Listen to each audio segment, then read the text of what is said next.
All right, one more little short video about decisions that you might need to make when you decide to start recording videos for YouTube, and that is, do I add music or do I not add music? Now, I'm going to be honest. When I first started my New Retired Me channel, my plan was to do videos kind of like this at home, in addition to going out places and doing other things. But the ones that I would do here at home, I would add a music bed underneath my talking because I thought that would sort of either make it less boring or make it more dramatic. I don't know. If you go back to the video that took me viral, how to get rid of 35 years of stuff, there is a music bed playing under me there. And I wish it wasn't there. One of the very first things that I got from people watching that video was, English is not my first language, and it's very hard to understand you with the music playing. And I mean, I had it really, really, really, really low. And if you haven't seen that video, it has like 1.1 million views by now. I'll put a post of that at the end of this video instead of the playlist I've been posting, so you can watch it and just long enough to hear the music.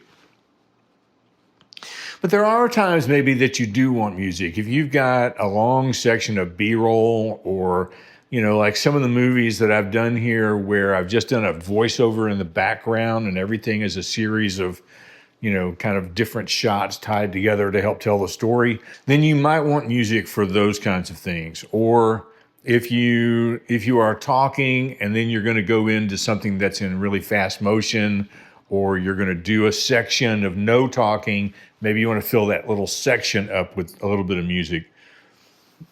So you can do that in YouTube without having to pay any money.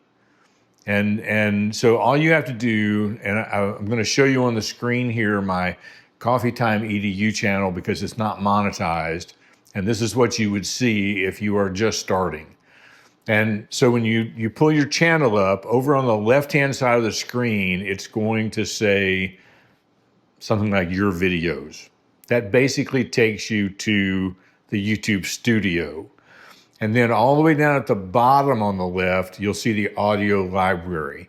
And you can search there by genre or by mood or by instrument or by how long you want it to be or how fast or slow you want it to be, if you want vocals or don't want vocals. And all of that music is free to use. Now, it's important to note that some of those songs, in fact, the vast majority of those songs, will say no attribution is required.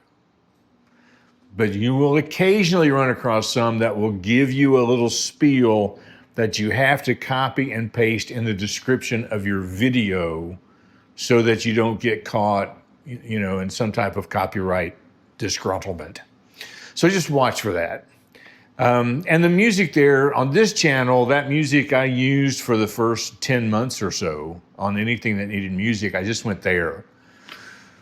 But I have a subscription to a website called Audio, AUDIIO.com.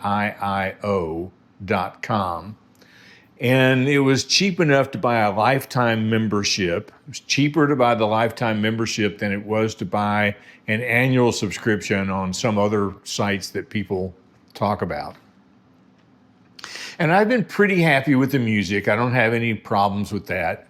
Occasionally, I get a copyright notice on something used from there, and I just send a copy of the email that YouTube sent me to the help desk at Audio, and they take care of it. It's cleared up in a matter of days. If you want to use music, I would say pick the time when it is best, and don't just feel like you got to throw music into everything, because it can be distracting. If you don't believe, I shouldn't say if you don't believe, if you want to understand just how distracting it can be, watch a whole lot of YouTube shorts in a row, because a lot of people will put music over the track, over the video they're showing, so that it's like, I've changed it so it's okay to play now. And the music is so loud you can't hear the talking. So we don't want that. Now, I'm not going into editing in this series. You figure out editing on your own. There's so many different ways to edit stuff. Just keep in mind that if you do have music, keep in mind there are people who will watch your videos from other countries who might need to hear you a little more distinctly. And if you talk really, really fast, they'll also get lost. So, all of these things sort of add up. Anyway, we're going to deal with one more topic tomorrow, and then this series is going to be over. And I've got something else up my sleeve to move to next. So we'll see you tomorrow.